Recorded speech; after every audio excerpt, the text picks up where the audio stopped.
9, 8, 7, 6, 5, 4, 3, 2, 1, 0.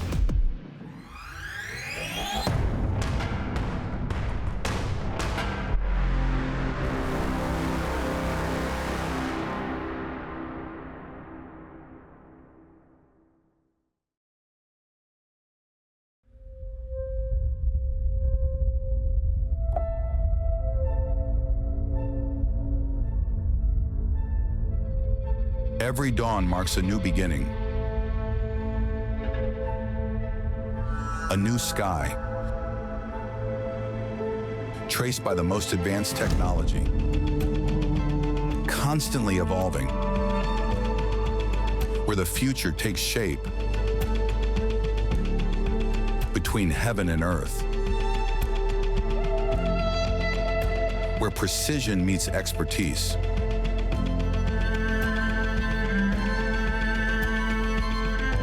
Domain and borderless strategies.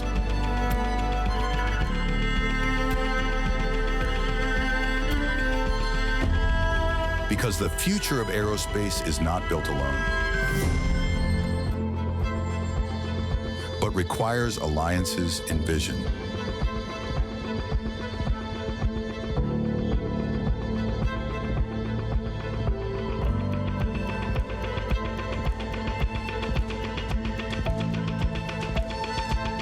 Aerospace is not a boundary.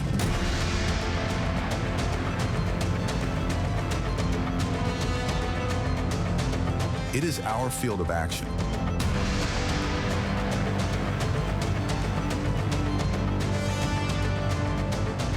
It is our horizon.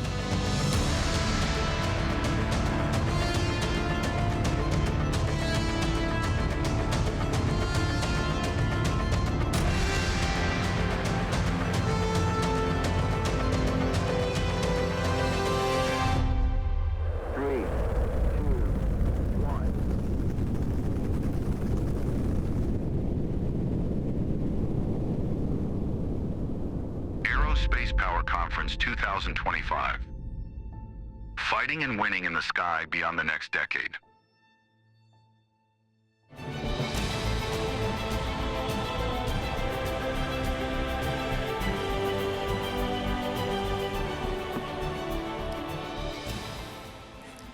Distinguished guests, ladies and gentlemen, Aeronautica Militare welcomes you to the 2025 AeroSpace Power Conference. My name is Greta Cristini. I'm a geopolitical analyst and a war reporter, and I'm honored to be your host for the next 2 days. Before we begin, I'd like to point out that the conference will be held in Italian and in English, so you have the possibility to pick up headsets for simultaneous translation from our hosts in gallery and plenary hall. Additionally, I'd like to remind you that the conference will be live-streamed on Aeronautica Militare YouTube channel. I also kindly ask you to please silence your phones. Ours is a privileged opportunity. If you look around, you see political and military authorities from all around the world, the air chiefs of staff from 32 different countries, 58 world delegations, the leadership of private sector companies, and of course, members of the academia. Here's the deal for our time together. As in the 2023 edition, our overarching goal will be to develop new ideas, discuss possible way ahead, and exchange interdisciplinary points of view by presenting technology, innovation, and sustainability associated with the aerospace domain, with a view to share insights, reconnect, and create new relationships. The conference is organized in 4 panels, the first 2 today, the remaining 2 tomorrow. Each of them will be interspersed with 5 keynote speakers. All our thoughts will revolve around some key questions. What is the status of our ability as partner nation armed forces to establish aerospace power superiority or dominance in multi-domain operations within an ever more congested and disputed environment? What are our priorities in terms of capabilities, modernization, technology, but also personnel, network, critical enablers to achieve strategic and tactical objectives? Which are the lessons identified from recent and ongoing conflicts in Ukraine and the Middle East about aerospace power? What does leadership mean today and tomorrow for advanced air forces and specifically future aviators? What is our understanding of space in future battle spaces? With that in mind, let's begin with the opening remarks of the conference. We are honored to invite to the stage the Chief of Staff of Aeronautica Militare, Lieutenant General Luca Goretti.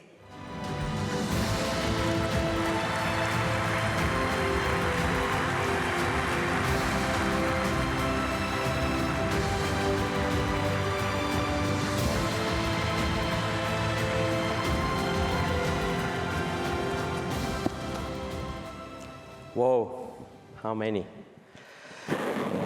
It's a true honor and privilege for me, as an Italian Air Force Chief of Staff, to welcome you to the second AeroSpace Power Conference 2025.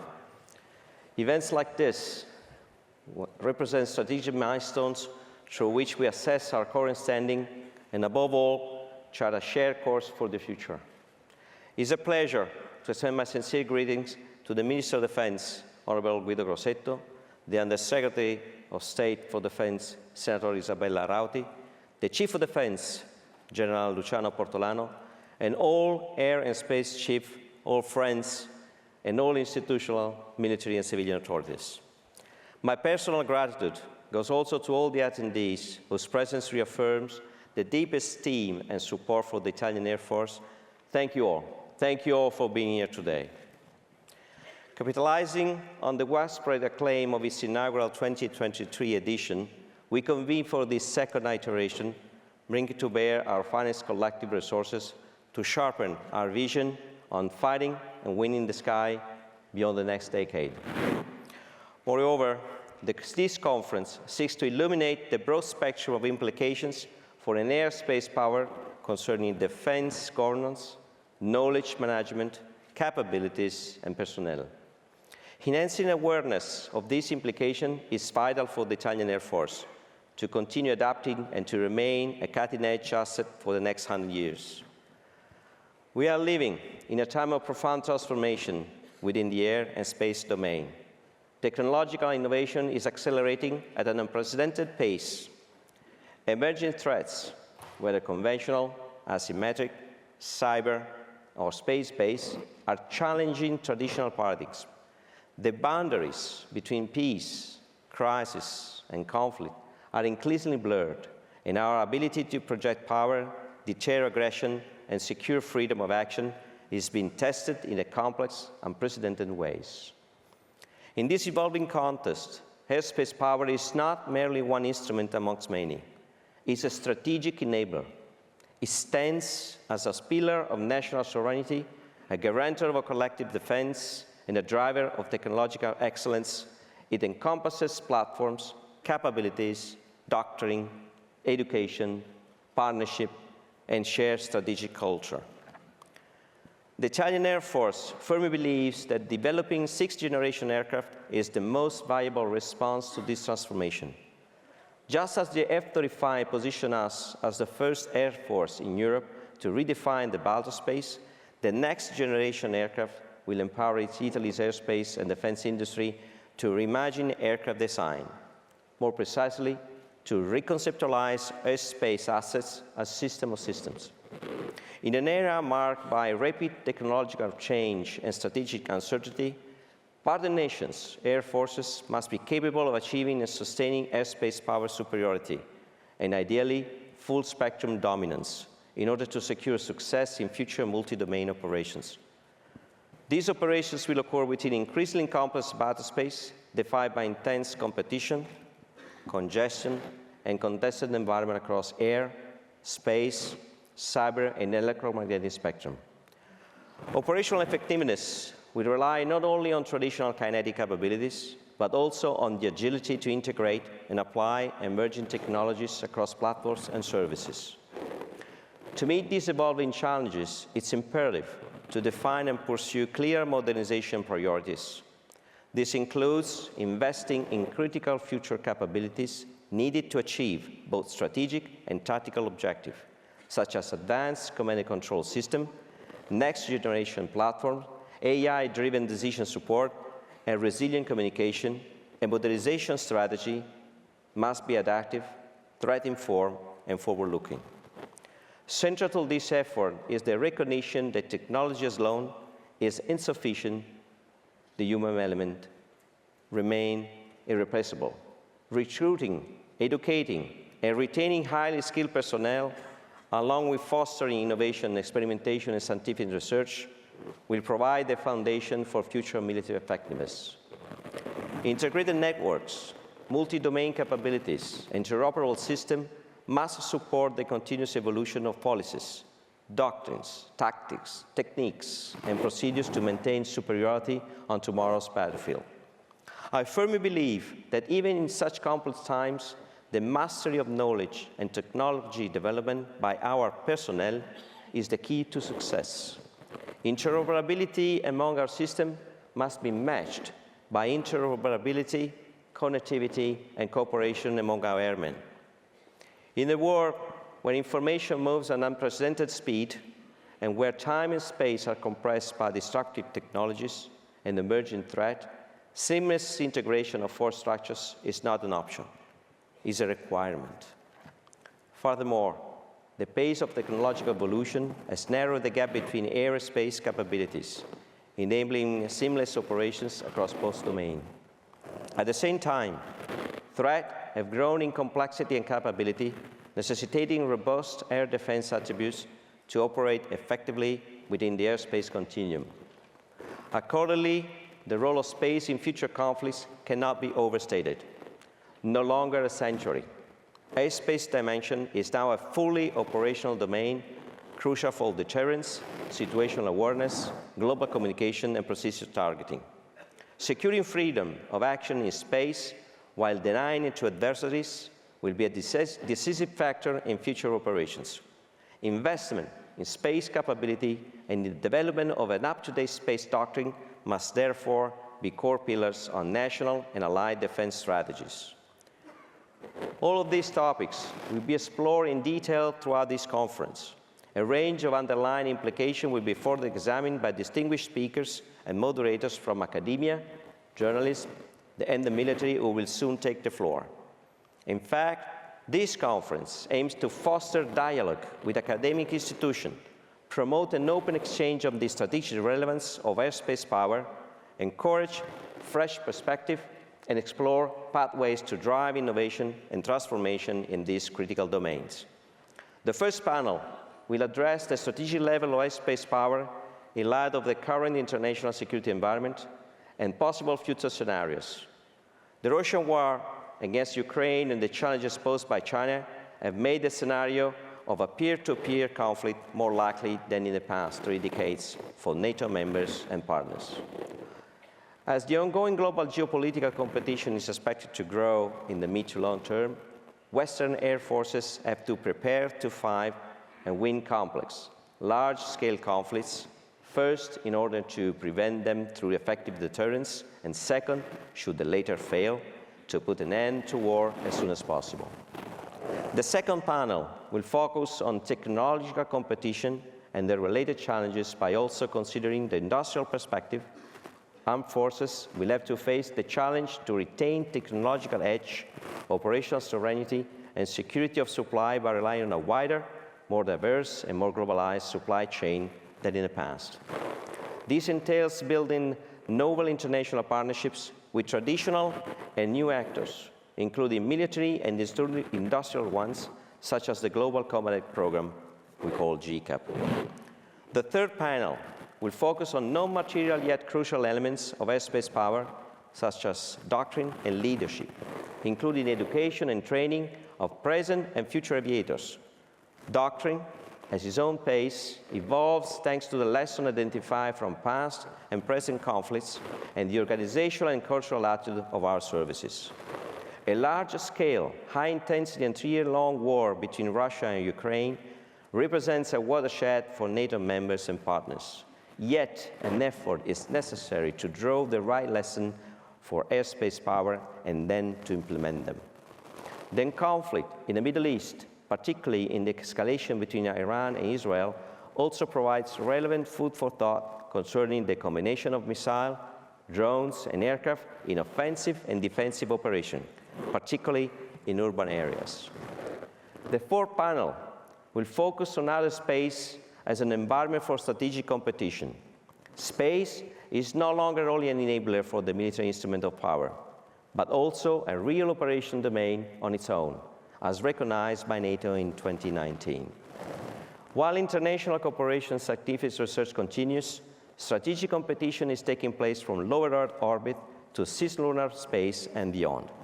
New technologies and the presence of novel actors have made it more competitive and operationally challenging than ever. I'm very confident that all the takeaways from each panel will provide essential insight and valuable food for thought for our community of aviators, theorists, scientists, academics, and air power end users, ensuring solid source of reference for our flight beyond the next decade, while keeping it on time, on track, and on speed. In conclusion, I wish to express my sincere gratitude once again to the authorities and distinguished guests gathered in this remarkable venue. And it's my honor to declare the second AeroSpace Conference officially open. Thank you.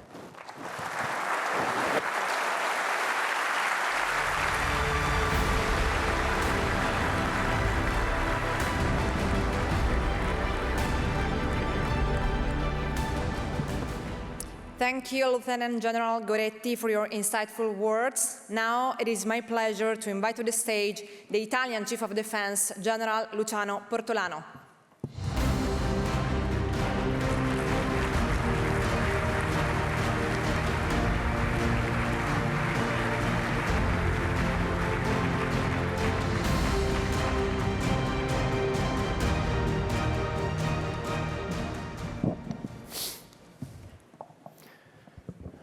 Let me start with, wow. It is impressive to see so many blue Air Force uniforms. Normally, when in operations as a light infantry officer, I'm used to inverse proportions. But what is important is the mass, as Clausewitz used to say. And today, the mass is great. So thank you all for being here. But just before addressing you all, let me give to you two news. One is good, or one is bad. Let's start with the bad, and then with the good news.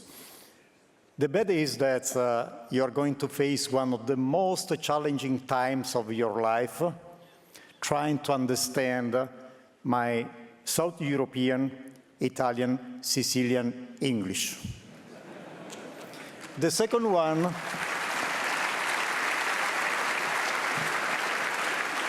but there is a good news.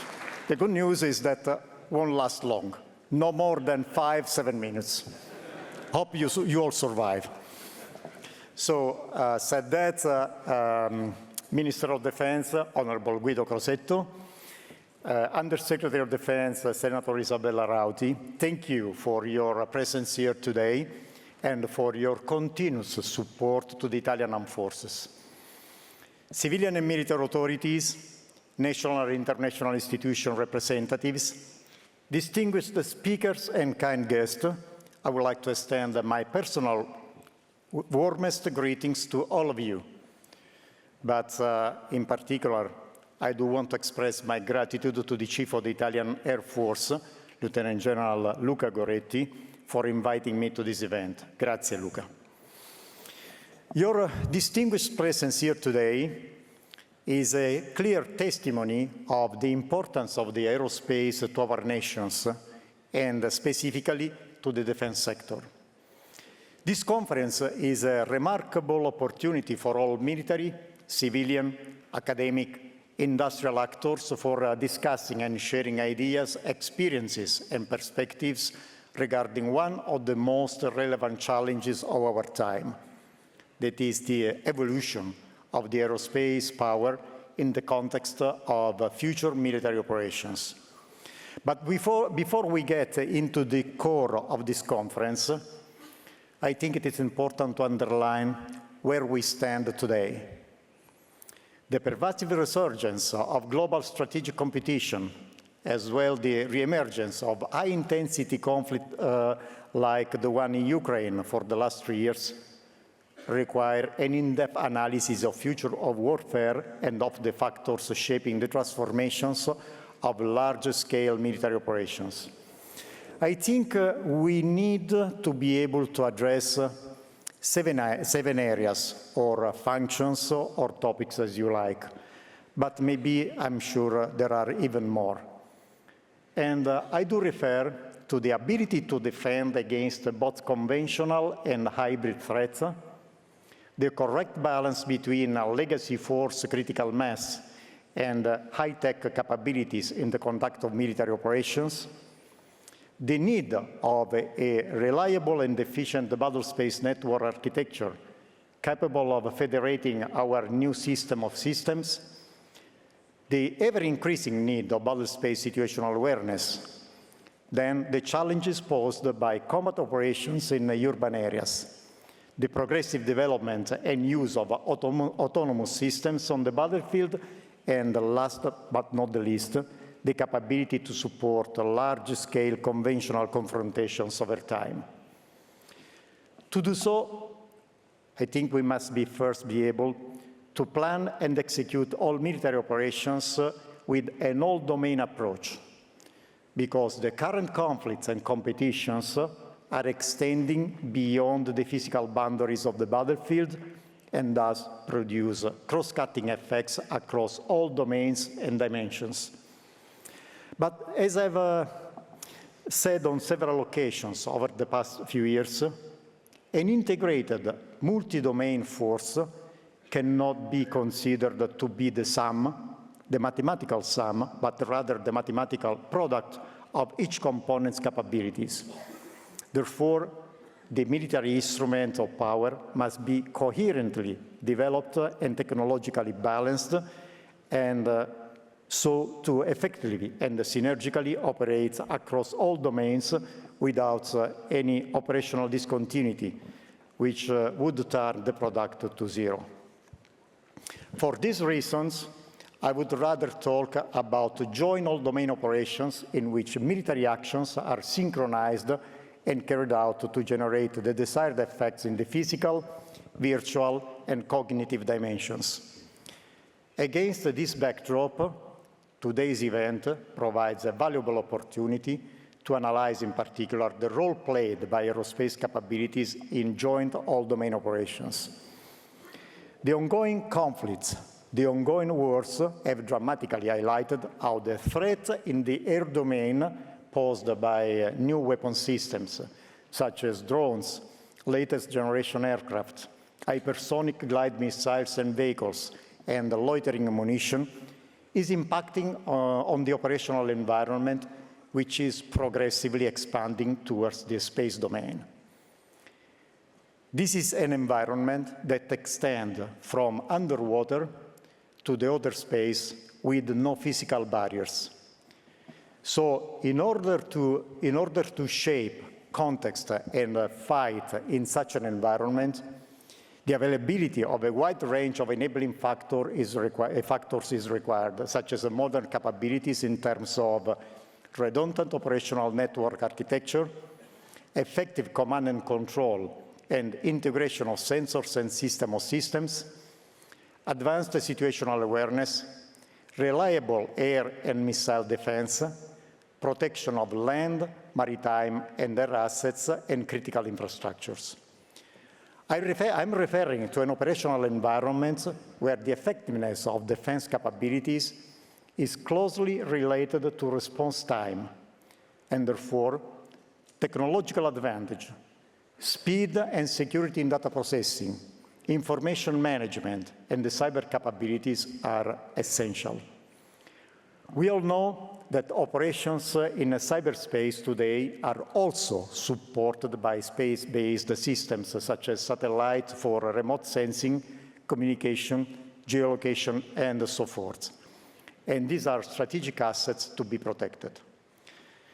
The conflicts at the turn of the 20th and 21st centuries, and I do like to recall Kosovo, Afghanistan, Iraq, Middle East, have already demonstrated that the military use of space has become crucial for the execution of the operations. Today, this concept has become even wider. In fact, the cross-cutting nature and the importance of space domain is also an essential enabler for military operations in maritime and land domains. Moreover, the undeniable dependence on modern societies on aerospace infrastructure, fueled by the developing space economy and the additional risks, kinetic, non-kinetic, and cyber, related to their security, requires us to reflect on our real defense capabilities. Then we must act quickly, knowing that the time available is extremely limited and that the technological progress is unfolding at the unprecedented speed, affecting a wide spectrum of stakeholders, often outside the defense sector. So one of the best options for pursuing the development of these capabilities is certainly the cooperation. Cooperation among governments and other relevant stakeholders. And this challenge entails enhancing to the maximum possible extent the civilian-military synergy and cooperation at the national and international levels. We need to address our capability gaps with a strategic vision, allowing us to avoid excessive spending through joint acquisitions, leading to economies of scale, higher level of sustainability, and adequate stocks. In conclusion, I think we must be aware that securing our strategic priorities in the air and space domain, as in all the other operational domains, will require ever greater effort, not only on the defense side, but also among other private, public, national, and international stakeholders. And it is our interest, it is our task, our duty to follow this approach, this avenue. And it is clear, as the large and qualified participation at this conference demonstrates, the mass I was referring before, that cooperation is a valuable path to follow. I'm therefore confident that the work of the 2025 AeroSpace Conference will be fruitful and will lead to concrete results. Said that, I thank you all for attention, thanks for surviving, and I wish you all a pleasant stay in Rome, maybe even hoping that you can enjoy the beauty, the history, the archaeology of our wonderful capital. Thank you.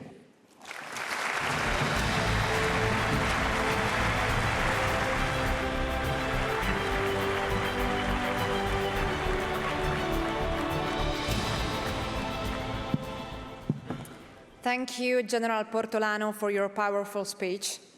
Now, before we begin with our first panel, we're honored to welcome to the stage the Italian Minister of Defense, Honorable Guido Crosetto.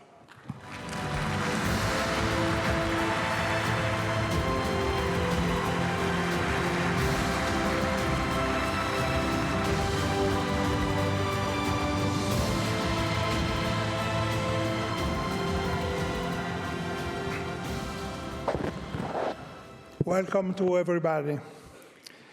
It's a great honor for me to be here with you. Sorry, but I have a bad news for you. In Italy, I prefer speak Italian. Take your time for headphones.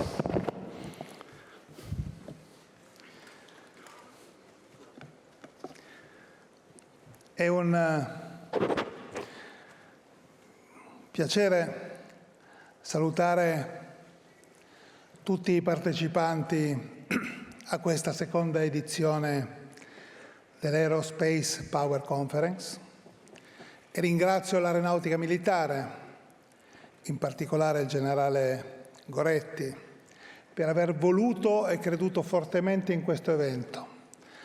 Ma ringrazio soprattutto voi, ospiti, che ci avete onorato della vostra presenza in rappresentanza di oltre 60 forze armate aeronautiche di tutto il mondo. Grazie della vostra presenza. Roma vi accoglierà col calore e col rispetto che meritate. Grazie per aver creduto in questa iniziativa e per averla assecondata. Ringrazio il sottosegretario Rauti per essere qua con me oggi, il capo di Stato Maggiore della Difesa, il generale Portolano, ho già salutato il generale Goretti, tutti i rappresentanti delle istituzioni della difesa, delle forze armate italiane e in particolare dell'Aeronautica. Saluto il comandante del vertice interforze, il generale Iannucci, la dottoressa Riccardi, il consigliere Mattei. Come hanno detto il generale Goretti e il generale Portolano, viviamo in un momento difficile, sempre più difficile. Io uso una parola molto spesso, drammatico, il più difficile degli ultimi 70 anni. È cambiato il mondo. Nel secolo scorso ogni paese pensava di dover in qualche modo inseguire un livello più elevato di democrazia, un livello più elevato di conquiste sociali. Io temo che noi stiamo vivendo tempi nei quali ogni paese inseguirà la forza, in cui il valore dei paesi non sarà più quello delle conquiste sociali, ma del peso e della forza che avranno, quella economica, quella finanziaria, quella militare, quella delle materie prime.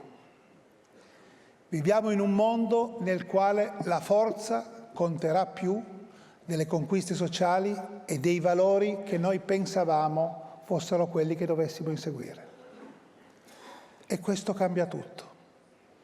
Cambia anche l'approccio che devono avere le forze armate, che deve avere la difesa, che devono avere gli stati. In un mondo che cambia come valori e come prospettive, cambia anche in modo radicale ogni singolo giorno la tecnologia. E noi inseguiamo come forze armate ogni singolo giorno l'evoluzione della tecnologia. E il settore nel quale la tecnologia sta più velocemente cambiando è quello probabilmente del cielo, dello spazio. L'aeronautica ha sempre guidato lo sviluppo tecnologico prima delle altre forze armate, per la necessità di essere più veloce, per la necessità di dover gestire più informazioni. Ora viviamo un'epoca nel quale quelle informazioni, le basi di quelle informazioni, dovranno essere a disposizione di tutto. Non esiste una difesa che non sia interconnessa. Non esiste un aereo di sesta generazione che non sia una piattaforma che serve all'aeronautica, tanto quanto alla marina, tanto quanto all'esercito, tanto quanto alla parte cyber, che non sia collegato con lo spazio. Non esiste più quella divisione in cui siamo stati abituati per un secolo, marina, aeronautica, esercito. Esiste un mondo sempre più complesso, fatto principalmente di informazioni che devono essere disponibili a tutti in ogni momento. È la scommessa che noi stiamo facendo sul GCAP, su un aereo di sesta generazione, che non è solo un oggetto che vola, è un luogo dove si raccolgono informazioni, è una base, una piattaforma, ma la stessa tecnologia di quella piattaforma può essere portata su una nave o su un carro armato. Lo stesso modo di fondere, di raccogliere, di diffondere le informazioni che stiamo sviluppando in aria, poi scenderà in mare, sotto i mari, nello spazio, sulla Terra.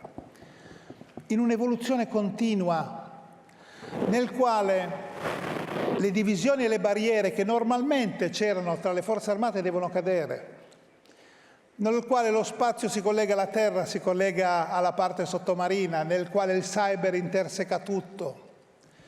È una cosa che sfida le nostre teste e le abitudini con cui abbiamo pensato finora. Una sfida di tecnologia, di organizzazione, di crescita. Un dramma nel quale sono persone come me e come molte di voi, vecchie, che devono guidare sfide che i giovani stanno costruendo. Noi che abbiamo vissuto un mondo diverso da quello in cui vivremo nei prossimi 5 anni, dovremo governare il mondo nei prossimi 5, 10, 20 anni. Questa è la sfida più grande che abbiamo. Questa è la sfida più grande, il cambiamento più grande che ci viene chiesto. Pensare a un mondo diverso da quello in cui abbiamo sempre vissuto. E io penso che l'aeronautica, per il suo sguardo verso lo spazio, per essere stata sempre abituata a vivere proiettata nel futuro, abbia in questo momento una responsabilità in più, che è quella di aprire la strada alle forze armate del futuro, capendo che questo percorso non può essere fatto più come una volta dall'aeronautica, ma deve essere fuso con quello dell'esercito, della marina, di tutte le forze armate. Ma la stessa cosa che ogni Stato deve fare all'interno tra le sue forze armate va fatta tra di noi Stati. Io sono contento della vostra presenza oggi perché non esiste nessuna nazione, tranne forse gli Stati Uniti e la Cina, che può pensare di affrontare il futuro da sola. Nessuna delle nostre nazioni ha da sola la forza di affrontare il futuro, perché il futuro richiede investimenti, menti, numero di persone, capacità organizzative, conoscenze, le richiede oggi, ora. Non vi colpisce, come ha colpito me, il fatto che lo spazio sia diventato quasi il monopolio di un uomo solo che ha da solo superato tutti gli Stati? La cosa che mi ha colpito di più di Musk e di cosa è successo nello spazio con Musk non è stata la ricchezza di Musk, è stato il fatto che un uomo solo, con capitali privati, abbia superato nella sfida allo spazio tutti gli Stati. Questo però significa che quando si ha un obiettivo si può raggiungere, lo si può raggiungere. E se ce l'ha fatto un uomo da solo, io penso che qualunque obiettivo noi ci poniamo come insieme di paesi, possiamo raggiungerlo. E l'obiettivo che noi dobbiamo raggiungere nei prossimi anni è quello di creare condizioni perché questo mondo viva in una sicurezza maggiore rispetto a quella che vive oggi. Questo possiamo solo farlo cooperando da noi, costruendo tra di noi gli strumenti di sicurezza e difesa, condividendo le informazioni, condividendo la formazione, condividendo le traiettorie tecnologiche, condividendo gli obiettivi. Per questo è importante un appuntamento come questo, perché vi permette di parlare tra di voi, di costruire percorsi comuni, di conoscervi. E la conoscenza è il rapporto, quello che previene le guerre. È il rispetto che si crea incontrandosi che previene i conflitti. E noi abbiamo bisogno di prevenire i conflitti. Vedete, ogni giorno sulla mia scrivania arrivano informazioni che sono diverse da quelle che arrivano sulle scrivanie vostre, cambiano a seconda dello Stato. In questo momento quelle principali per me sono quelle che riguardano il conflitto russo-ucraino o quello che succede a Gaza. E quando io leggo che la Russia pensa di avere 1.600.000 soldati nel 2026, quando penso che arriverà a 5 milioni di militari in riserva, quando vedo che ha aumentato la spesa a 150 miliardi, mi preoccupo. Mi preoccupo perché se inizia una guerra tra ogni nazione, a chi ha più soldati, a chi investe più in difesa, a chi ha più armamenti, a che punto arriveremo? C'è solo un modo per contrastare l'escalation che sta iniziando nel mondo, è quello di trovare percorsi di cooperazione, è quello di mettere insieme le nostre difese per costruire una difesa comune, obbligandoci a collaborare insieme. Quando costruisci qualcosa insieme, poi sei obbligato a usarlo insieme. Quando sei obbligato a usare qualcosa insieme, vuol dire che devi essere alleato, devi imparare a rispettarti. Allora io vorrei che oggi, dai vostri incontri di questi giorni, nascesse questo spirito. Coniugare la tecnologia coniugare il ruolo della difesa delle forze armate con quello che noi abbiamo principale, che non è quello di combattere le guerre, è quello di evitare che le guerre scoppino. Il nostro scopo, lo scopo principale delle forze armate è garantire la sicurezza delle nostre nazioni e garantire lo sviluppo dei nostri popoli. Ognuno di noi risponde al nostro popolo dovendogli garantire non la guerra, ma la sicurezza e la crescita economica. Per farlo dobbiamo investire, per farlo dobbiamo cooperare, per farlo dobbiamo migliorarci e io penso che occasioni di questo tipo sono quelle che servono per costruire le basi di questo percorso. Grazie quindi all'Aeronautica Militare Italiana, al generale Goretti per aver organizzato questo incontro, ma grazie a tutti voi che con la vostra presenza mi date la gioia di poter pensare che esista un futuro di cooperazione tra tutte le nazioni. Grazie.